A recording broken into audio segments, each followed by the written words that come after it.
अस्सलाम वालेकुम, मैं हूं अलीना फारूक शेख। आलमी मंजरनामे से बड़ी खबर ये है कि अमेरिका ने अपने जो टैरिफ्स हैं दुनिया के लिए, उसमें भारत के ऊपर एक बार फिर मजीद टैरिफ लगा दिया। आपको पता है पहले 25% का ऐलान किया गया था, अब मजीद 25% बढ़ाया है, जिससे अब भारत के ऊपर कुल टैरिफ यानी अगर ट्रेड करनी है, तिजारत करनी है भारत को अमेरिका से, तो उसको 50% अमेरिका को देना पड़ेगा। आप इसको टैक्स कह लें, आप इसको एक सरचार्ज कह लें, लेकिन यहाँ पर पॉइंट ये बनता है कि अमेरिका इसका जवाब बार बार ये पेश कर रहा है कि क्योंकि भारत रूस के साथ तेल की तिजारत करता है, रूस से तेल ले रहा है, इसलिए ये अमेरिका की जो कौमी सलामती है और उसके जो उसूल हैं उनके साथ अलाइन नहीं करता। और प्लस ये भी देखा जा रहा है कि भारत इसके ऊपर रिएक्शन नहीं दे रहा, जिसके ऊपर काफ़ी स्पेकुलेशन भी हो रही है और काफ़ी सवाल भी उठ रहे हैं कि ऐसा क्यों है। अपने तज्जियाकारों के सामने ये सवाल भी रखेंगे और जानने की कोशिश करेंगे कि क्या वो समझते हैं इसकी वजह क्या है।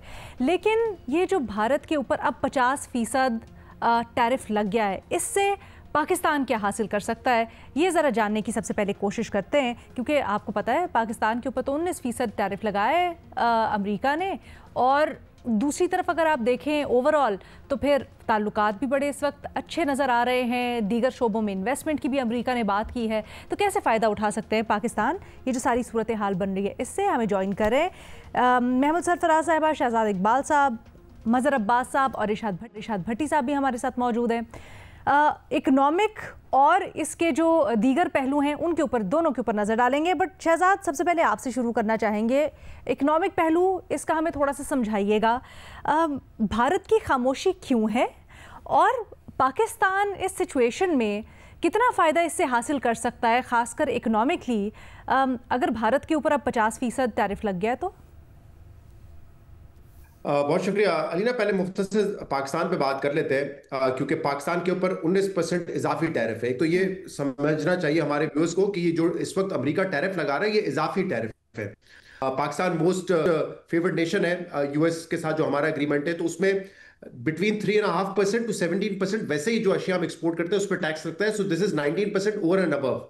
तो जो हमारे दूसरे कंपेटिटर्स हैं, वियतनाम, बांग्लादेश, वो मोरलेस सेम है। कंबोडिया 19-20% पे है। लेकिन इंडिया जो हमारा एक दूसरा बड़ा कंपेटिटर है, वहां पे अब 50% ये हो गया है। पहले 25% था टैरिफ जो इजाफी लगाया गया, और फिर पेनल्टी लगाई गई क्योंकि इंडिया रशिया से ऑयल ले रहा है, तो वो इजाफी 25% है। और फिर अब वो ये भी कह रहे हैं कि मजीद सैंक्शंस भी हम इन पे लगा सकते हैं। तो वो ऑब्वियसली हमारे लिए एक एडवांटेज है। ये कोविड में भी हमने देखा था कि इंडिया में मुकम्मल लॉकडाउन था, बांग्लादेश में लॉकडाउन था। उस वक्त हमें बड़ा फायदा हुआ था क्योंकि जो ऑर्डर्स वॉर ऑन टेरर की वजह से पाकिस्तान के पास से चले गए थे, बायर यहां पे आना नहीं चाह रहा था, वो ऑर्डर्स हमें कोविड में वापस मिलना शुरू हुए क्योंकि पाकिस्तान ने मुकम्मल शटडाउन नहीं किया था जिस तरह बाकी हमारे कंपेटिटर्स ने किया था, बिलखसूस इंडिया ने किया था।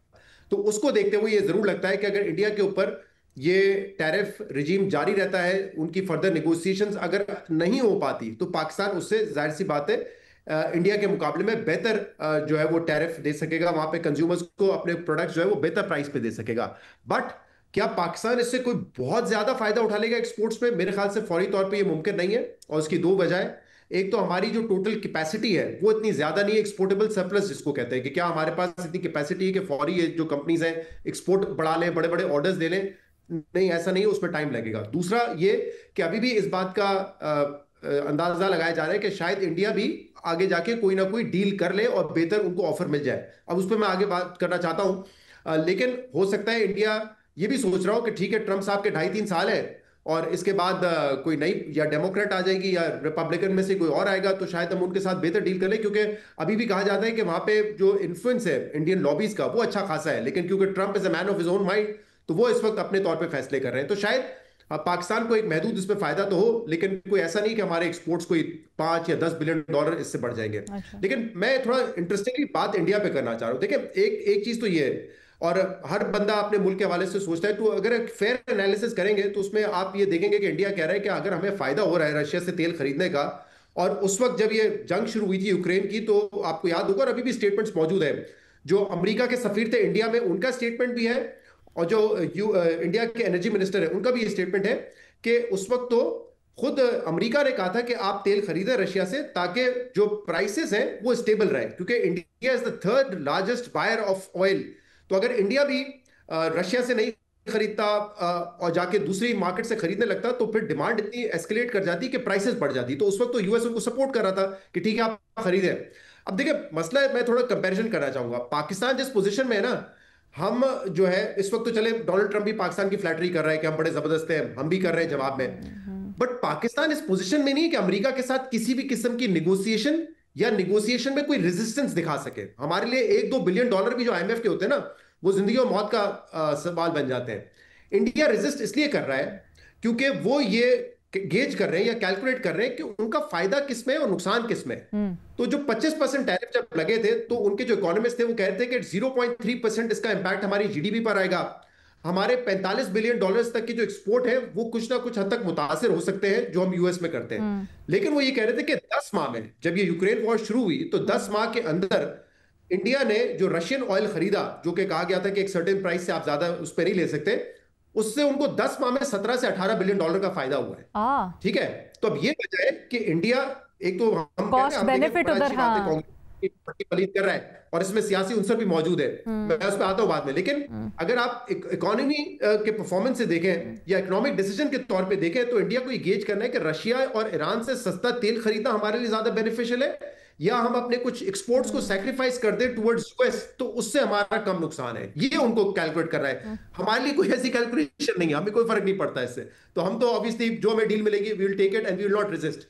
लेकिन अब जो सिनेरियो है, ये 25% जो पेनल्टी लग गई है, उसके बाद अब कहा जा रहा है कि इंडिया की जीडीपी 6.5% की ग्रोथ होनी थी, अब वो 6% से कम होगी। उनके अच्छे खासे एक्सपोर्ट्स मुतासिर हो सकते हैं क्योंकि 50% ऑब्वियसली वहां के कंज्यूमर्स के लिए यूएस में अनअफोर्डेबल हो जाएगा। तो अब जो धचका पहुंचा है ट्रंप साहब ने, वो उससे हिट जरूर पड़ेगी।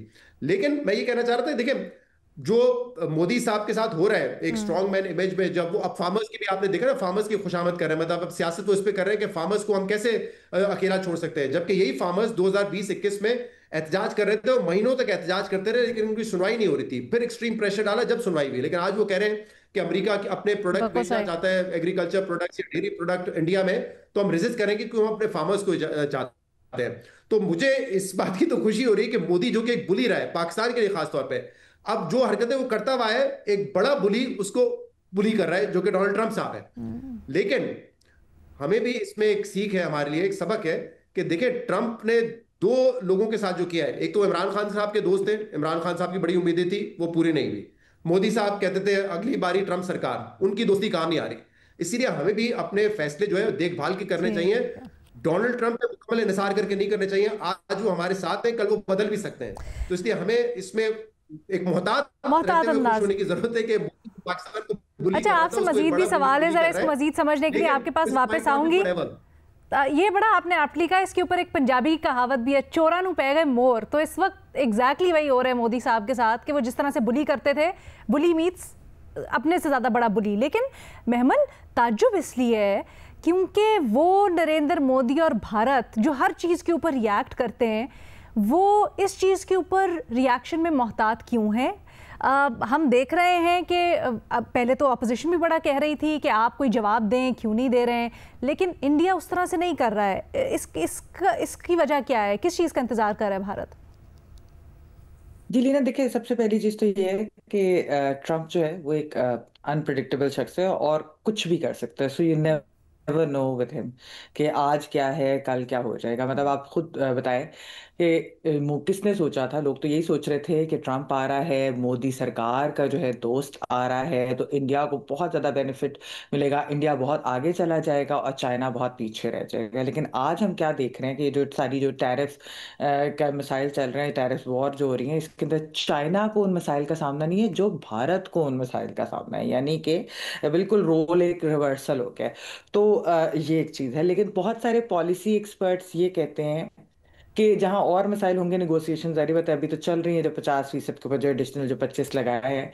लेकिन एक बहुत बड़ी वजह शायद ये भी है कि ये पुतिन पे प्रेशर डाला जा रहा है यूक्रेन की जंग बंदी के लिए थ्रू इंडिया, क्योंकि जो तेल की बात हो रही है उससे जारी बात है कि रशियन इकोनॉमी को एक जंग के दौरान उसका फायदा भी हो रहा है। तो बेसिकली ट्रंप की तरह से पुतिन को ये मशवरा जा रहा है कि अगर तुमने जंग ना बंद की तो फिर हम भारत के ऊपर इतना प्रेशर डालेंगे कि एंड के ऊपर वो घुटने अपने टेक देगा। दूसरा, जहाँ तक भारत का एग्रीकल्चर और जो फार्मर्स वाली चीज़ें, इस सब के ऊपर भी शायद शॉर्ट टू मीडियम टर्म अभी फौरन अगर मसाइल नहीं हल होते तो लॉन्ग टर्म के अंदर ये मसाइल जो है वो भी कहा जाता है वहाँ के पॉलिसी एक्सपर्ट्स के वो हो जाएंगे। और यही वजह है रीना, जो आपका सवाल है कि भारत डायरेक्टली क्यों नहीं कोई बात इस तरीके की कर रहा, कि जिस वजह से वो नहीं चाहता कि ट्रम्प जो है वो कुछ ज्यादा गुस्से में आए। ऑलरेडी उन्हें पता है कि क्या चीजें चल रही हैं, एक यानी कि डिप्लोमेटिकली भी, ओवरऑल एक जियो पोलिटिकल सिनेरियो के हवाले से भी।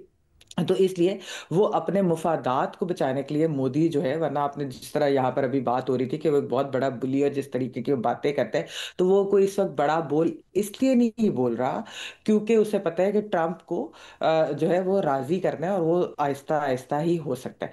अच्छा अलीना, हमारे लिए इसके अंदर जो है हम क्या कर सकते हैं? देखिए, बेसिकली जिस तरह मैंने कहा कि अभी तो यही कहा जा रहा है कि शॉर्ट टू मीडियम टर्म में अगर नहीं ये सारे मसाइल हल होंगे इंडिया और अमेरिका के, तो इवेंचुअली जो है लॉन्ग टर्म के अंदर जो है वो हो जाएंगे। तो हमने जो चीज़ करनी है, हमने करना है अब फोकस अपनी एक्सपोर्ट्स के ऊपर, हमने फोकस करना है अपनी इंडस्ट्री के ऊपर।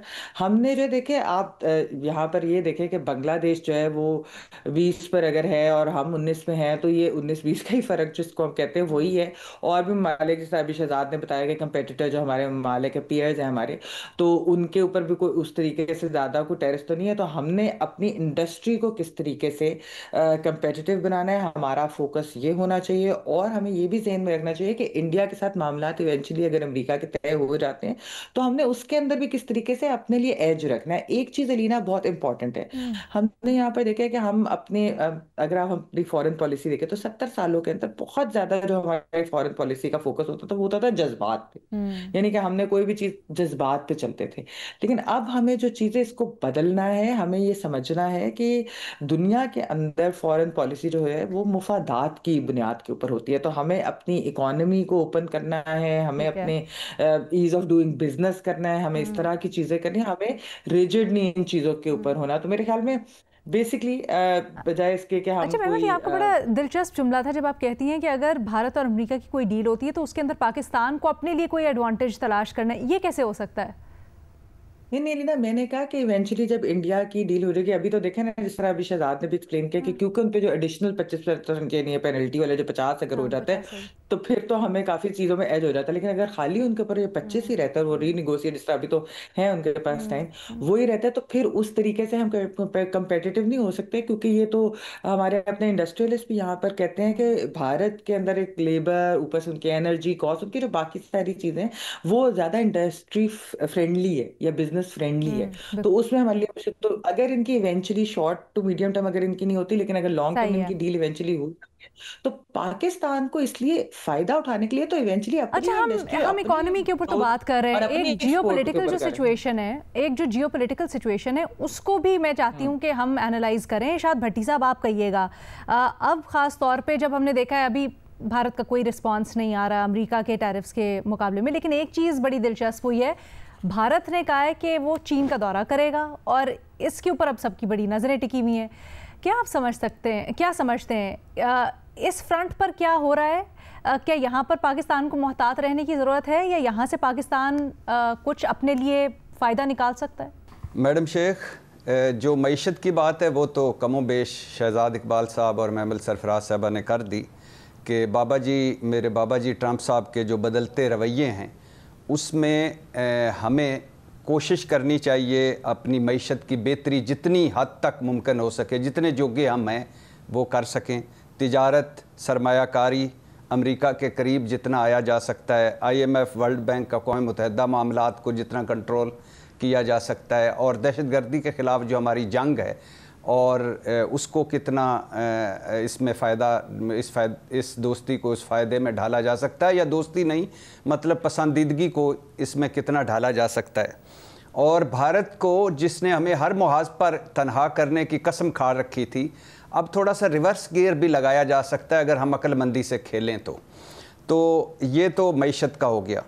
लेकिन मैडम शेख, जो कुछ बाबा जी ट्रंप साहब ने भारत के साथ किया है और कर रहे हैं, कल तक जो कुछ बाबा जी ट्रंप साहब मोदी साहब के साथ कर रहे हैं, कल तक ये सोचा भी नहीं जा सकता था। अब ज़रा देखें ना कि 7 साल के बाद मोदी साहब कह रहे हैं कि वो चीन जाएंगे। और भारत की खारजा पॉलिसी, दाखिला पॉलिसी, बरामदात, खित्ते में हैसियत, सब कुछ उलट पुलट हो गया है। और अपोजिशन ताने मार रही है कि बताओ तो सही कि हुआ क्या है, क्या अंदर की कोई खबर क्या है वो तो बताओ। और मोदी साहब अपनी सियासी ज़िंदगी की सबसे दिफाई पोजीशन पर हैं। और लेकिन मैडम शेख, जैसे अभी बात हुई कि बाबा जी ट्रंप साहब एक गैर रवायती सियासतदान हैं, गैर रवायती सदर हैं और पल में तोला और पल में माशा हैं। यानी हर सुबह कल उठें और क्या कह दें, ये कोई किसी के यानी कोई तजिया नहीं किया जा सकता, कोई तजर्बा इस पे नहीं लगाया जा सकता, कोई इसके बारे में हतमी नहीं कहा जा सकता। तो इस हवाले से बहुत मुहतात रहने की ज़रूरत है। ज़रा सोचें, कल बाबा जी ट्रंप साहब और मोदी साहब हर जगह जफियाँ मारे खड़े मिलते थे आपको। ट्रंप साहब की इलेक्शन मुहिम मोदी साहब चला रहे थे, मोदी साहब की इलेक्शन मुहिम में ट्रंप साहब ट्वीट फरमा रहे थे। यानी राम श्याम वाली दोस्ती, तारा सितारा वाली दोस्ती एक चल रही थी। और ट्रंप अजीम लीडर है, मोदी साहब कह रहे थे, मोदी तो मेरा पक्का यार है, ट्रंप साहब कह रहे थे। और हमारे साथ भला क्या हो रहा था? हमारे साथ इमरान खान वज़ीर आज़म थे और हमारे साथ हो रहा था, ट्रंप साहब ट्वीट फरमा रहे थे, कह रहे थे कि तुम झूठे हो, दगाबाज हो, तुम हमारे 32 अरब डॉलर खा गए हो। किधर है 32 अरब डॉलर, वो हिसाब दो। और फिर मैडम शेख, इसमें कोई शक नहीं, मार का हक आया, ऑपरेशन बुनियान अल मरसूस लॉन्च हुआ और सब कुछ ही बदल गया। अब ये जो खुशी के और एक यानी ये कभी सोचा भी नहीं, मैं तो कम से कम नहीं सोच सकता था कि ट्रंप साहब कह रहे हो पाकिस्तानी अजीम है, पाकिस्तान की क़यादत अजीम है और पाकिस्तान ने भारत के 5-6 जंगी तियारे मार गिराए, 33 बार कहा मैंने जंग रुकवाई, 6 बार मसला कश्मीर, पाकिस्तान के साथ ट्रेड डील। और एक दिन पाकिस्तान भारत को तेल, हो सकता है मुमकिन है कि एक दिन पाकिस्तान भारत को तेल बेचे, ये ट्रंप साहब कह रहे हैं। और फिर भारत पर 50% टैरिफ और ऊपर से जुर्माने की खबरें। तो अब कहना ये चाहिए, करना ये चाहिए कि एक तो मुहतात रहें। ये सूरत हाल ट्रंप साहब के हवाले से बदल भी सकती है। दूसरा, जितने जोगे हम हैं, जितना फ़ायदा उठा सकते हैं उतना उठाएं। और तीसरा, जहाँ जहाँ मुमकिन हो भारत को ज़रा उसकी ज़ुबान में थोड़ा सा हल्का फुल्का सबक भी तो सिखाएं। और बाकी जो चीन जा रहे हैं, जाहिर है चीन वो, एक मिनट, क्या मतलब ये कि मैडम शेख, जो कुछ भी बलूचिस्तान में या खैबर पख्तूनख्वा में या पाकिस्तान में जो दहशतगर्दी हो रही है, ये कौन करवा रहा है? भारत। तो लिहाजा ज़रा इसको आलमी सतह पर उजागर करें, इसको भी फैटफ में ले जाएं, इसको भी अक़वाम मुत्तहिदा में उठाएं, मसला कश्मीर की तरफ टर्न करें, बाकी सारी सूरत हाल बताएं, भारत का जो असल इमेज है वो सामने लाएं। कोई थोड़ा सा उसको भी अब दिफाई पोजीशन पे थोड़ा सा वो भी कर लें। ओके, मज़हर अब्बास साहब, आपकी इसके ऊपर क्या राय है? ख़ास तौर पे सिफारती तौर पर क्या पाकिस्तान अपने आप को रेलेवेंट रखने के लिए कुछ और मज़ीद इक़दाम कर सकता है, कुछ और फ़ायदा उठा सकता है? देखिए, ज़ाहिर हम वीज़ावी अगर अमेरिका और पाकिस्तान रिलेशनशिप देखें तो ज़ाहिर एक तवील तारीख़ है उसमें। ये आपको एक अपॉर्चुनिटी मिली है, लेकिन ये कितनी सस्टेनेबल है ये देखना है, क्योंकि ज़ाहिर अमेरिका में आज डोनाल्ड ट्रंप है, कल नहीं होंगे। आज अमेरिकन पॉलिसी जो है वो डोनाल्ड ट्रंप के गिर्द घूम रही है, कल नहीं होगी। तो पाकिस्तान को बेसिकली अपनी इकनॉमिक पॉलिसीज़ को एवॉल्व करने की ज़रूरत है। वो किसी मुल्क और किसी शख्स के ताबे नहीं होती। तो आप देखते हैं कि आगे एक लॉन्ग टर्म आपकी पॉलिसीज़ क्या हो सकती हैं। दूसरा ये कि इंडिया को क्या फ़ायदा क्या नुकसान हो रहा है, ये हमारा मैटर नहीं होना चाहिए। हम अपने लिए कितना ज़्यादा जो है वो हासिल कर सकते हैं, ये हमको देखना चाहिए। देखिए, इंडिया की तारीख़ी तौर पे जो स्ट्रेटेजिक रिलेशनशिप रही है वो सोवियत यूनियन से रही है, या अब रशिया से है उसकी, और चाइना से भी उनके इकनॉमिक ट्रेड जो है वो आज से नहीं, सालों साल से है। यानी जब इवन चाइना और इंडिया की जंग भी हुई थी, उसके बावजूद भी उनका ट्रेड अपनी जगह रही थी। अब जाहिर है उसको इस वक्त जो प्रेशर में है मोदी, वो इसीलिए जा रहे हैं चाइना कि इसको मज़ीद मजबूत बनाया जाए। लेकिन उन्हें ये भी अंदाज़ा है, और इंडियन मीडिया में जो हालिया जंग हुई थी उसमें इंडियन मीडिया में बड़ा ज़ोर दिया गया था कि ये पाकिस्तान के ख़िलाफ़ हमारी लड़ाई नहीं है, ये चाइना के साथ है हमारी लड़ाई। तो ये चाइनीज़ को भी पता है। और अभी हाल ही में कुछ 1-1.5 हफ्ते पहले एक चाइनीज़ डिप्लोमेट से बात हो रही थी, तो वो यही कह रहे थे वो तो पाकिस्तान, चाइना और अफ़गानिस्तान के इत्तेहाद की तरफ जा रहे हैं, वो उस तरह देख रहे थे। और ये भी उन्होंने बात की कि हमने इंडिया पर ये वाज़े किया है कि पाकिस्तान के ख़िलाफ़ जंग जो है वो अब अफोर्ड नहीं कर सकते आप, और इसलिए इसको अवॉइड करना चाहिए। तो हमें ये जो एक अपॉर्चुनिटी हमें मिली है इस वॉर के नतीजे में और इवन अदरवाइज, उसके लिए आपको इकोनॉमिक पॉलिसीज़ आपकी क्या होंगी, एक ब्रॉडर इकोनॉमिक पॉलिसी आपकी क्या होनी चाहिए vis-a-vis America, vis-a-vis China, even other countries.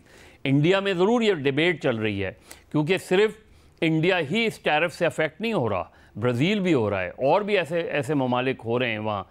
तो वो भी एक सूरत हाल किसी वक्त भी तब्दील हो सकती है, इसका भी हमें जो है वो बिल्कुल इदराक होना चाहिए। तो असल चीज़ ये कि हमारी इकनॉमिक स्टेबिलिटी कैसे आ सकती है। क्या हम सिर्फ अमेरिका को देख के अपनी इकनॉमिक स्टेबिलिटी को जज कर रहे हैं या किसी दूसरे ममालिक को? हमारी अपनी पॉलिसी में क्लैरिटी होनी चाहिए, हमारी अपनी इकनॉमिक पॉलिसी में किसको क्या फ़ायदा हो रहा है, क्या नुकसान हो रहा है, वो अपनी जगह है। लेकिन क्या एक ये जो इस वक्त आपको एक अपॉर्चुनिटी मिली है, क्या ये लॉन्ग टर्म है, क्या ये सस्टेनेबल है, हमें क्या करना है, क्या हम वो कर रहे हैं या नहीं कर रहे हैं? इन सारी चीज़ों को जब आप जायज़ा लेंगे तो ज़ाहिर है इस वक्त स्ट्रेटेजिक रिलेशनशिप भी अपनी जगह है, इकनॉमिक रिलेशनशिप भी अपनी जगह है, और सबसे इम्पॉर्टेंट ये कि ख़ुद हमारे मुल्क में वो इकनॉमिक स्टेबिलिटी उस वक्त तक नहीं आ सकती जब तक पॉलिटिकल स्टेबिलिटी नहीं होगी। जब तक आप स्ट्रांगली एक चीज़ आप डिसाइड नहीं करेंगे कि हमने किस तरीके से आगे बढ़ना है, कल की रिलेशनशिप क्या होगी आपकी अमेरिका के साथ, चाइना के साथ, इवन सोवियत रशिया के साथ क्या होगी, यूरोप के साथ क्या होगी, ये एक ब्रॉडर पॉलिसी आपने बात की है। क्योंकि हम दूसरी तरफ ये भी तो देख रहे हैं ना कि यूक्रेन और रशिया की जंग बंदी के लिए भी कोशिशें हो रही हैं। इसके ऊपर मजीद बात करते हैं। शहजाद भी कुछ कहना चाह रहे हैं, मजीद हमारे सवालात भी हैं। एक छोटी सी ब्रेक लेते हैं, उसके बाद वापस आते हैं। अमेरिका ने भारत के ऊपर मजीद टैरिफ्स लगा दिए हैं। पाकिस्तान इस सूरत हाल से क्या कोई फ़ायदा उठा सकता है, इसके ऊपर तज्जिया तबसरा जारी है। अच्छा शहजाद, ब्रेक से पहले आप कुछ कहना चाह रहे थे, आप पहले अपनी बात कंप्लीट करें, फिर आपसे मजीद सवाल करते हैं। बड़ा मजा आएगा इंडियन मीडिया और वहां के जो नेता जो कह रहे थे कि चाइना और पाकिस्तान ने तो मिलकर ये जंग लड़ी है और इंडिया को शिकस्त देने में पाकिस्तान नहीं, चाइनीज टेक्नोलॉजी का भी बड़ा हाथ है, चाइना की सपोर्ट, उनकी सैटेलाइट बड़ा कमाल है। बड़ा अच्छा होगा जिस दिन वो दौरा करेंगे, और मैं तो दुआ करता हूं इसके बाद कोई ऐसा मौका है कि मोदी साहब को टर्की भी जाना पड़े, जिसके लिए बैन टर्की का वहां पे हैशटैग चलाया गया था। लेकिन और उनके एक्टर्स को भी टारगेट किया गया था शहजाद उस वक्त। दो तीन इश्यूज है ना जो इस वक्त है। एक तो इस वक्त अमेरिका कह रहा है कि आप रशिया से तेल खरीदते हैं इसलिए हम आप पे ये पेनल्टी लगा रहे हैं। मेरे ख्याल से इतना बड़ा इशू नहीं है। असल इशू मार्केट एक्सेस का है जो कि अमेरिका चाहता है, क्योंकि इस वक्त अमेरिका का जो ट्रेड डेफिसिट है इंडिया के साथ वो $45 बिलियन का है। अच्छा, फिर तीसरी वजह क्या है? वो ब्रिक्स है, जिसमें ब्राजील भी, उसका भी 50%, इंडिया को भी 50% टैरिफ, क्योंकि वो समझते हैं कि आपस में ट्रेड करेंगे और एक डॉलर के अगेंस्ट एक करेंसी लॉन्च करेंगे जो कि डॉलर के लिए अच्छा नहीं होगा। तो वो कहते हैं कि ये मैं नहीं होने दूंगा, ट्रंप साहब ये कहते हैं। जो चाइना की आप स्पेसिफिकली बात कर रही है ना, मैं आपको बताऊं, एक तो ताल्लुकात तो बहाल करने की कोशिश करेंगे कि देखिए अगर अमेरिका हमारे साथ नहीं है तो हम चाइना के साथ क्लोजनेस दिखाएंगे, तो कि शायद ट्रंप साहब को पहुंच आ जाए और फिर उनको समझ आ जाए और वो फिर पीछे हटे। ये एक पॉलिटिकल कोशिश है। इकोनॉमिकली इंडिया का कोई फायदा नहीं है। इस वक्त इंडिया और चाइना के दरमियान $118 बिलियन का ट्रेड है, जिसमें से $109 बिलियन की इंडिया इंपोर्ट करता है, यानी चाइना एक्सपोर्ट करता है टू इंडिया, और इंडिया कितना एक्सपोर्ट करता है टुवर्ड्स चाइना? Only $10 billion. तो ऐसा नहीं है अगर अमेरिकन मार्केट इंडिया के हाथ से निकल जाएगी तो इंडिया एक्सपोर्ट बढ़ा देगा टुवर्ड्स चाइना। चाइना को कुछ नहीं चाहिए, चाइना तो तकरीबन $110 अरब की चीजें बेचता है, आप उसको कुछ नहीं लेना आपसे। तो ट्रेड पॉइंट ऑफ व्यू से कोई फायदा नहीं है। हाँ, शायद जियोपॉलिटिकल सिचुएशन को देखते हुए वो दिखाना चाह रहे हैं ट्रंप साहब को कि देखें हम अगर आप हमारे साथ नहीं होंगे तो हम चाइना के करीब हो जाएंगे। ट्रेड उनका होता है, पाकिस्तान का तो नेग्लिजिबल ट्रेड है ना चाइना के साथ, इंडिया का ह्यूज ट्रेड है उनके साथ, तो उससे इकोनॉमिकली कोई गेन नहीं उठा सकता मेरे ख्याल से इंडिया। अच्छा शहजाद, एक चीज़ बताइएगा, अभी पहले बात करते हुए आपने कहा कि ये एक पॉसिबिलिटी हो सकती है कि इंडिया वेट कर ले 2.5-3 साल जब तक ट्रंप है तब तक। रियलिस्टिकली कितना मार्जिन है इस वक्त इंडिया के पास सस्टेन करने का? अगर 50% उसके पास लग जाती है और वो निगोशिएट नहीं करता तो फिर 21 दिन के बाद जब ये लागू हो जाएगा उसके बाद इंडिया क्या सस्टेन कर सकता है? देखिए, एट 25% टैरिफ तो मैंने कहा ना, जैसे जो भी वहां पे जो ब्रोकरेज हाउसेस है या दूसरे जो इकोनॉमी को देखते हैं वो ये कह रहे थे कि 3.3% का जीडीपी इम्पैक्ट है, इम्पैक्ट बहुत ज्यादा एक्सपोर्ट्स पे नहीं आएगा। नहीं, बट आपने कहा ना अगर 50% हो जाता तो 6% की जो उन्होंने ग्रोथ एंटिसिपेट की है उससे कम हो जाएगी। सॉरी, आपने कहा ना कि अगर 50% हो जाता है तो वो इम्पैक्ट डालेगा, 6% की जो वो ग्रोथ एंटिसिपेट कर रहे थे फिर वो नहीं होगा। तो ऐसी सूरत में क्या वो जो सारा का सारा वॉल्यूम है वो पाकिस्तान के पास, आई नो हमारी भी बड़ी मसले मसाइल हैं, लेकिन क्या वो पाकिस्तान की तरफ आ सकता है? पाकिस्तान को उससे कोई फायदा हो सकता है? एक लिमिटेड अंदाज में आ सकता है ना। देखिए 25% पे, वही जब मैं कह रहा हूँ ना कि एक तो इंडिया को उस वक्त एक महदूद नुकसान था, अब 50% पे उनके लिए बड़ा ज्यादा नुकसान है। दूसरा ये 25% पे पाकिस्तान से फिर भी बेहतर कंपीट कर सकते थे क्योंकि उनकी cost of doing business Pakistan से कम है, लेकिन 25% वो पाकिस्तान से नहीं कंपीट कर सकते। बट पाकिस्तान की मार्केट या पाकिस्तान की जो कैपेसिटी है या एक्सपोर्टेबल सरप्लस है वो इतना बड़ा नहीं है कि वो इंडिया के मुतबादिल आके खड़ा हो जाए ना। तो इसमें जो टाइम लगेगा, आप अपनी कैपेसिटी बढ़ाएंगे और फिर आप एक्सपोर्ट करेंगे। और मैंने जैसे कहा कि ये जो पॉलिसी इस वक्त आप देख रहे हैं अमेरिका की, सबको पता है कि दीज आर नॉट सस्टेनेबल। हो सकता है डेमोक्रेट्स आ जाए वो इसको तब्दील कर दें, हो सकता है अगर ट्रंप जैसा कोई और ना आए, पता नहीं जेडी वेंस आ जाए तो क्या होगा उस मुल्क का, फिर शायद ट्रंप से भी बदतर हालात हो जाए या उससे ज्यादा एडहॉक बेसिस पे फैसले हो रहे हो। लेकिन अगर ये तब्दील होती है सिचुएशन 2-2.5 साल के बाद, तो फिर सबको पता है कि थिंग्स विल बिकम नॉर्मल। अच्छा, बट उसमें 2-2.5 साल में मैं थोड़ी सी चीज जरूर महमल करना चाह रही थी। देखिए नीना, मैं एक चीज है कि जो इंडिया के इस वक्त चाइना की बात इधर हुई है, रवि शहजाद भी बात कर रहे थे कि इतनी बड़ी बड़ी बातें सुनाकर चाइना को, और खासतौर पे ये पाकिस्तान इंडिया जंग के दौरान, और अब जो है ये मोदी जा रहे हैं 7 साल के बाद उधर। इसके अंदर आप ये देखिए कि जियो स्ट्रेटेजिक चीजें भी हैं, अमेरिका को भी एक मैसेज होगा, लेकिन एक और चीज भी इंडिया के लिए भी इंपॉर्टेंट है। वो बेसिकली देख रहा है कि अमेरिका इस वक्त हमसे नाराज है। बहुत सारी वजूहत है उसमें कि पुतिन के ऊपर प्रेशर डालने वाली चीज है, जैसे अभी इधर बात ब्रिक्स की भी है, एग्रीकल्चर और वो वाली भी वो एक्सेस भी चाहते हैं, और भी इस तरह की चीजें होंगी। और फिर कुछ लोग तो इसमें कहते हैं कि कुछ पर्सनल भी चीजें हैं मोदी से रिलेटेड, 2-3 चीजें, तो शायद ये भी एक उनकी नाराजगी की वजह हो सकती है, लेकिन ऑब्वियसली वो अनकन्फर्म्ड रिपोर्ट्स हैं। लेकिन असल में वो जी ताजमहल ही ना मांग ले। लेकिन पता नहीं क्या क्या मांगते हैं, लेकिन असल बेसिकली इंडिया अब ये सोच रहा है कि सबसे बड़ी जो ताकत है, सुपर पावर, वो हमसे नाराज है। दूसरी तरफ चाइना के साथ इनके क्योंकि टेरिटोरियल वॉर और ये सारा कुछ चल रहा था, तो वो एक बहुत ज्यादा एक कोल्ड रिलेशनशिप इनके चल रहा था, तो वो नहीं चाहते कि एक वो भी उनके साथ खराब करे। अच्छा, रशिया के साथ ऑलरेडी उनका ठीक है, ईयू भी इनसे यूक्रेन वगैरह की वजह से नाराज। तो ये जो बड़ी आप कह लें कि 4-5 ताकतें हैं, ये अब चाहते हैं कि उनके साथ हालात थोड़े थोड़े बेहतर करें, जबकि अमेरिका नाराज है, और इवेंचुअली अमेरिका के साथ भी ठीक करेंगे। लेकिन चाइना के पास जाने का मतलब ये है कि उनको थोड़ा सा राजी किया जाए, और ताकि ऐसा ना हो कि दुनिया की जो दूसरी बड़ी ताकत है वो भी हमसे नाराज हो। पहली तो हमसे एक जुमला प्लीज, एक जुमले की इजाजत प्लीज, सिर्फ एक जुमले पे महदूद रखिएगा प्लीज। जी जी, मैं देखिए, जहां हम ये डिबेट कर रहे होते हैं ना अपने शोज में भी कि कांग्रेस सवाल उठा रहा है कि इंडिया जवाब क्यों नहीं दे रहा, इंडिया को क्या मिलेगा, हमें उनकी बात तो करते हैं, हमें भी देखना है। देखिए, पाकिस्तान के तरफ से हमने सारे बिजनेसमैन को, काफी जो नामी ग्रामी एक्सपोर्टर्स है उनको लिया, वो अभी तक कह रहे हैं कि हमें डिटेल्स नहीं पता। और एक दिन बाद ये हमें पता चला कि पाकिस्तान ने और यूएस को 4200 टैरिफ लाइंस पे 0 रेट दिया है। 4200 आइटम्स पे हमने उनको 0 रेटेड दिया है। ये हुकूमत ने नहीं बताया हमें, ये हमें सहाफियों के जरिए, उनकी खबरों के जरिए पता चला, जिसपे बाद में हुकूमती लोगों ने इसको एंडोर्स किया है। तो हम जब वहां पे कह रहे होते हैं कि भाई बताएं ट्रांसपेरेंसी है, देखिए कांग्रेस सवाल उठा तो यहाँ पर भी आनी चाहिए, चाहिए। पीटीआई ने और चीज को देखना ही नहीं, इमरान खान की रिहाई के हवाले से हमें सवाल करना चाहिए कि हमें भी बताएं कि अगर वो हमें 19% टैक्स लगा रहे हैं तो हम उनको क्या रिलीफ दे रहे हैं, हम उनको उसके अगेंस्ट क्या दे रहे हैं। ठीक है, इसके ऊपर भी देखते हैं सूरत हाल आगे कैसे टर्न आउट करती है। फिलहाल हमारे तजियाकारों की आपने राय जानी, छोटी सी ब्रेक लेते हैं, फिर आपके सवालों के साथ वापस आएंगे। Welcome back. आप लोगों को पता है कि आप लोगों ने यूट्यूब पे जो हमारी एपिसोड अपलोड होती है उसके नीचे जाना है, कमेंट सेक्शन में अपना सवाल लिखना है, और फिर वो हम तजियाकारों के सामने रखते हैं।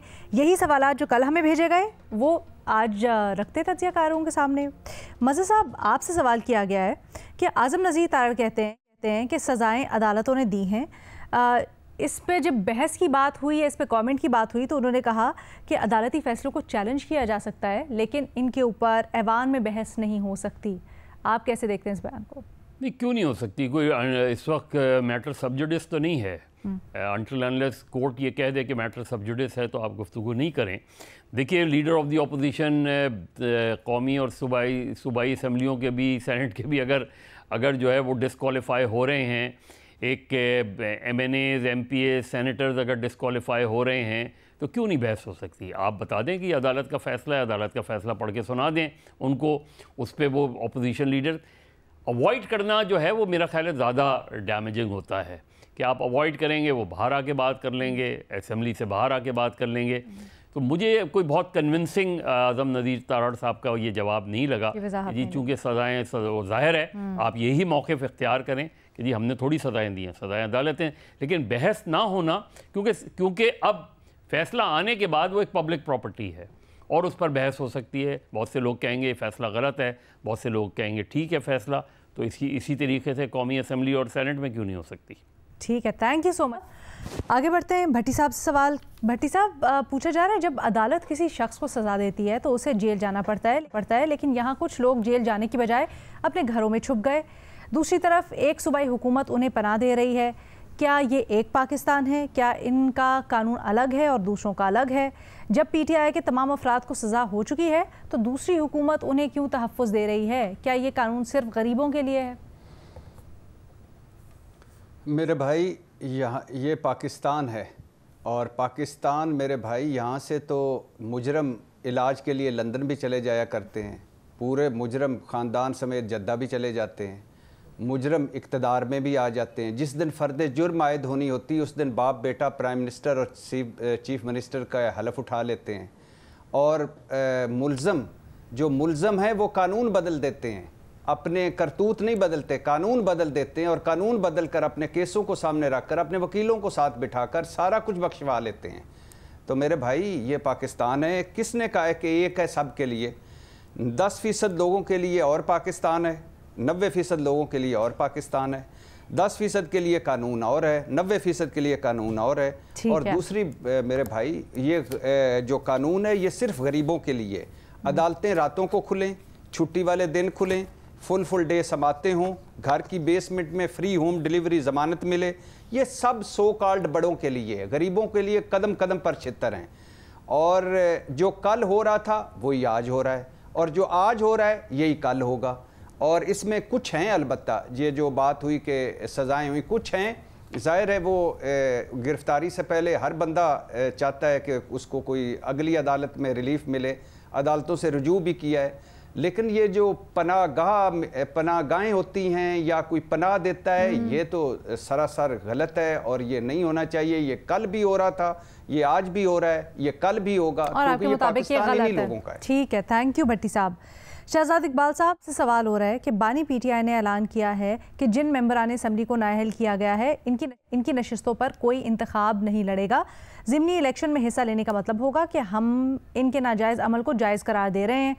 ये वैसे बानी ने एक जो सोशल मीडिया के ऊपर जारी किया अपना पैगाम, उसमें कहा है। आपके ख्याल में क्या बॉयकॉट करना दुरुस्त होगा? नहीं, मेरे ख्याल से बायकॉट करना दुरुस्त नहीं होगा। तहरीक इंसाफ ने जब भी बायकॉट किया, वो अपनी अगर सियासी तारीख से सीख लें तो उनको जवाब मिल जाएगा इसका। उन्होंने 2 असेंबलियाँ तोड़ी, 2023 में उनको उससे नुकसान हुआ। वो पहले आपको याद होगा धर्रे के बाद पार्लियामेंट से उन्होंने वॉकआउट कर दिया था, तकरीबन 8 महीने 10 महीने पार्लियामेंट से बाहर रहे, उससे उनको कोई फ़ायदा नहीं हुआ। 2008 का जो इंतखाब था वो बाकी पार्टीज़ ने भी पहले कहा था बायकॉट करेंगे, उन्होंने लड़ लिया, इमरान खान ने नहीं लड़ा, कोई फ़ायदा नहीं हुआ। MQM ने गालिबन 90s में एक इलेक्शन बायकॉट किया था, वो हमेशा रिग्रेट करते थे कि हमने स्पेस छोड़ दी, क्योंकि जब आप बायकॉट करते हैं ना, आप स्पेस छोड़ते हैं। कल भी मैंने ये बात की थी, इस वक्त तहरीक इंसाफ जिस पोजीशन में है, शायद वो फौरी तौर पे इमरान खान को रिहा तो नहीं करवा सके, लेकिन जो बाकी इश्यूज है उन पे तो सियासत करें। इलेक्शन एक ऐसा माहौल होता है जिसमें आपको सियासत करने का मौका मिलता है। आज अगर कोई वो एहतजाज करते हैं, उनके लिए बड़ी सख्तियां होती हैं रियासत की तरफ से, हुकूमत की तरफ से, कि उनको बाहर नहीं निकलने दिया जाता। लेकिन इलेक्शन के माहौल में जब दीगर पार्टीज जल्द से जुलूस कर रहे होंगे, इनको भी शायद 100% ना मिले लेवल प्लेइंग फील्ड, लेकिन कुछ हद तक मिलेगी। ये अपनी बात लोगों तक पहुंचा सकते हैं, लोगों को एनर्जाइज कर सकते हैं। तो वो ऑब्वियसली जब भी इलेक्शन आता है, आप के जो वर्कर्स, सिंपैथाइजर्स, वोटर्स वो आपकी तरफ देख रहे होते हैं। तो मेरे ख्याल से इलेक्शन का बायकॉट करने से उनको कोई फायदा नहीं होगा। इलेक्शन लड़ने से शायद इलेक्शन जीत ना जाए, हो सकता है बिल्कुल ऐसा ही हो। हमने जब इतने बड़े पैमाने पे देख लिया क्या हुआ है 2024 के इलेक्शन में, हो सकता है यहाँ पे भी फॉर्म 47 वाली कोई हरकत हो जाए, लेकिन स्पेस, मैदान खाली ना छोड़े, अपनी सियासत करें और मौका तलाश। ठीक है, thank you so much Shahzad Iqbal sahab. और अहमद साहब जिन्होंने सवाल भेजा है, एक छोटा सा डिस्क्लेमर कि अभी इस चीज़ में भी इबाम है, गो के जो सोशल मीडिया हैंडल है पाकिस्तान तहरीक इंसाफ का, उसके ऊपर इमरान खान की तरफ से एक पैगाम तो आया है जेल से जिसमें बॉयकॉट की बात की गई है, लेकिन पार्टी के जो चेयरमैन है गौहर साहब, वो ये अपने एक वीडियो बयान में आज ही कहते हैं कि अभी वो मुशावरत करेंगे, खान साहब से मुलाकात करेंगे और उसके बाद किसी हतमी फैसले का ऐलान करेंगे। सो लेट्स सी आगे क्या होता है। विद दैट महमल की तरफ बढ़ते हैं। महमल साहिबा, सवाल ये हो रहा है कि 2 साला जंग के बाद इसराइली वज़ीर आज़म नेतन्याहू मुकम्मल फ़ौजी कंट्रोल की हिकमत अमली पर गौर कर रहे हैं, जबकि आलमी बरादरी जंग बंदी का मुतालबा कर रही है। क्या इसराइल गजा पर कब्जा करने में कामयाब हो जाएगा और दुनिया तमाशा देखेगी? देखिए रीना, ये तो एक आप देख लें कि इजराइल और नेतन्याहू का पहले दिन से प्लान ही ये था। जब ये सब शुरू हुआ 2 साल पहले, तो तब हम सब यही बात कर रहे थे कि उसका इवेंचुअल गोल गजा में जेनोसाइड का है, और ये है कि जो उधर पूरे तरीके से अभी भी उनका कब्जा है, लेकिन जिस तरीके से वो चाहते हैं वो उस तरीके से कब्जा कर लें। और इसके अंदर आप देखें अलीना कि अमेरिका का अगर रोल देखें, अमेरिका तो अभी भी इसराइल के साथ है। जिन ममालिक ने कहा कि वो फ़लस्तीन को रिकग्नाइज करेंगे सितंबर का, उन्होंने कहा, उनको धमकियां भी लगाई जा रही हैं अमेरिका की तरफ से, उनको कहा भी जा रहा है कि ये ना चीज़ करें।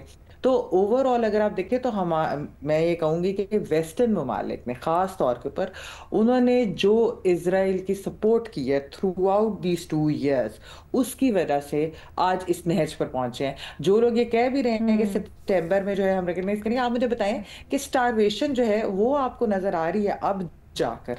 आपको ये नजर नहीं आ रहा था कि वहां पर पहले दिन से किस तरीके से बॉम्बिंग हो रही है, बच्चों को मारा जा रहा है, स्कूल्स पर बॉम्बिंग हो रही है, अस्पतालों पे बॉम्बिंग हो रही है, एड वर्कर्स के ऊपर जो है उनको मारा जा रहा है, जो लोग एड के लिए लाइन में बच्चे या बूढ़े या लोग लगते थे उनको टारगेट किया जा रहा है, जर्नलिस्ट की टारगेट किलिंग हो रही है। तब freedom of media, freedom of speech, freedom of expression कहा गया, तब ह्यूमन राइट्स कहाँ पर गए, जब तब लॉ और जस्टिस कहाँ पर गया? वॉर क्राइम्स के लिए जो है इसको कोई सजा जब तक नहीं मिलेगी तब तक असल में कोई जस्टिस नहीं होगा। तो मैं पूरे ग्लोबल ऑर्डर बदल दिया, तो मेरे ख्याल में दुनिया फिर से तमाशाई बनेगी और नेतन्याहू जो करना चाहता है उसको करने दिया जाएगा। कोई उसकी रोक टोक इस तरह से मुझे लगता नहीं है कि खातिरखवाह होगी। कितने ये अफसोस की बात है। शुक्रिया महमल, आज के प्रोग्राम से इतना ही, इजाजत दें, अल्लाह हाफिज।